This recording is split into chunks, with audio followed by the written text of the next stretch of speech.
Hey guys, it's Dave here again. It's Wednesday, as you know. Thanks for joining me again here on Whiskey Blooded. We're going to do another whiskey review today. Let's just jump right into it. I don't want to go too long on this video. I'm trying to shorten them up just a little bit for you guys so you can get what you want. We're going to do Blade and Bow today. Blade and Bow Kentucky Straight Bourbon Whiskey. This is the non-age statement bottle. It is 45.5 proof or 45.5% or 91 proof. This is a product of the Stitzel-Weller distillery.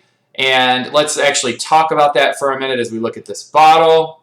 So this is the Blade and Bow bottle. It's got a key on it, which represents Southern Hospitality. Whiskey represents, these 5 keys represent the 5 stages of whiskey distilling, which is kind of cool.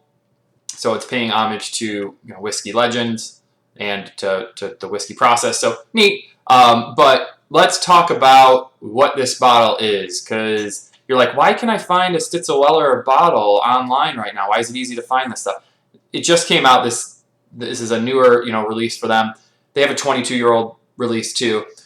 This here is Stitzel-Weller, but not Stitzel-Weller. As you know, Stitzel-Weller closed in 1992, but they still have all these old barrels of whiskey laying around. So this is Solera aged, meaning that they take a couple different barrels of really old whiskey and they can pour some new whiskey in there. So they can pour in lower age statement. So if you read on their website, they kind of tell you, they'll even explain the process. At the bottom of the barrel, you're going to have the really old whiskey, and obviously at the top of it, some of that's evaporated. So then they're going to go in and they're going to pour in some newer whiskey. So they're mingling an old whiskey with a new whiskey, which is neat.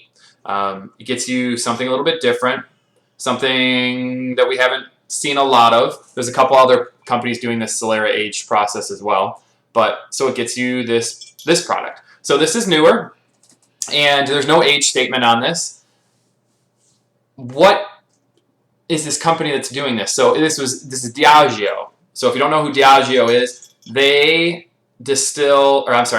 a major spirits company. Think about huge names like Smirnoff, I believe, Johnny Walker, Captain Morgan, big whiskey or big spirit names. And this is one of Diageo. So this is they've been interested in North American whiskey and bourbon in particular, and they're really getting into this market. And so this is something that they're doing and saying, hey, we can do this stuff pretty good too.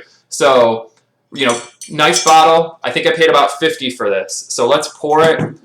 Take a look at the color, nose it, taste it, do our normal thing, and then we'll score it for you guys here too.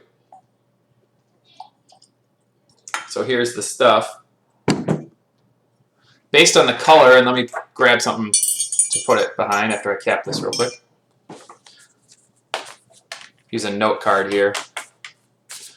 Based on the color, it's pretty, it's like a light copper. So it looks a little younger. As for the nose,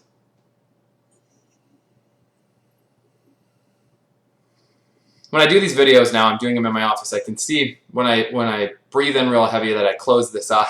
I don't know why that is.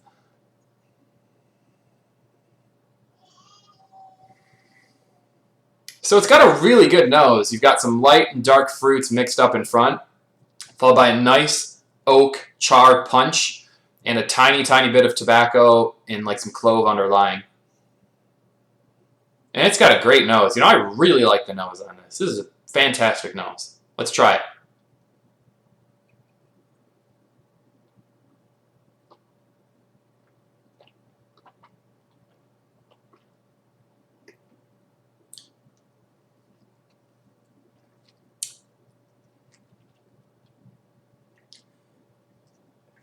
So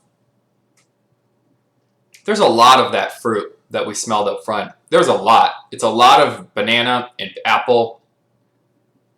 A lot of banana and apple. There's a lot of that. It comes through in the beginning. It's now coming through at the very end.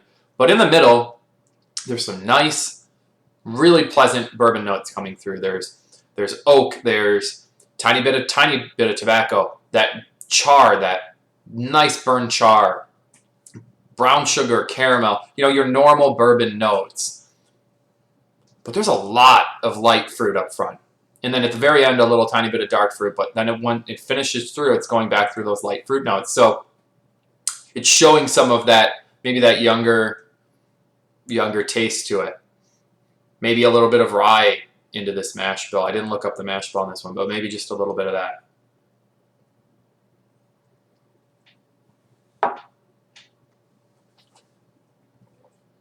And same thing on that second try.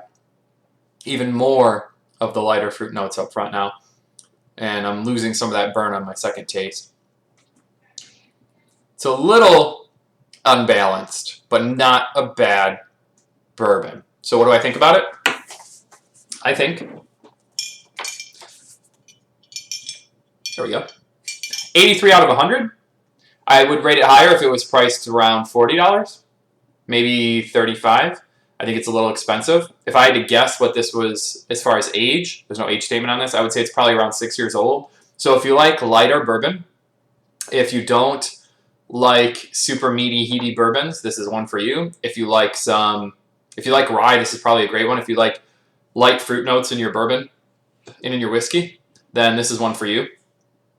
But the price is a little steep for me. I'll probably just stick with this bottle. I'll probably still gladly drink it when people come over, but price is a little bit steep for me. So 83 out of 100 on the Blade and Bow Kentucky Straight Bourbon. So as we wrap up this video, guys, I'm glad that a couple weeks ago I posted, on my video, I went through a couple things I want to review. So I'm going to give you guys 3 more options this week. So our 3 options for this week, or next week, for next week's video. Number 1, Willet Pot Still. Willet Pot Still. Number 2, Henry McKenna's a 10-year-old Kentucky Straight.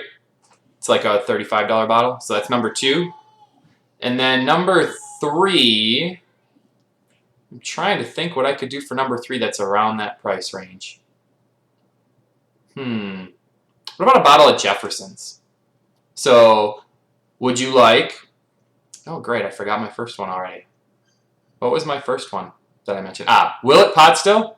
Willet Pot Still, Henry McKenna's, or the... Wow. Bad day today. Or the third one, the Jefferson's. So those are the 3 choices. Sorry about that, guys. It's been a long day. You might have even heard our little one in the back has been up for a while. So, once again, guys, thanks for watching the channel. I appreciate you guys stopping by. We will keep doing these videos as best we can. We've got tons of whiskey left here to do and to review, so let's just keep plugging it out. I keep telling you I'm going to update the website. I still really haven't gotten around to it. I'm not going to make any promises. It's getting harder and harder to do that. So if you guys just have any questions, put them in the comment section below. Shoot me a private message, whatever works for you guys. Have a great day. Thanks for joining me again here on Whiskey Blooded. We'll talk to you next week.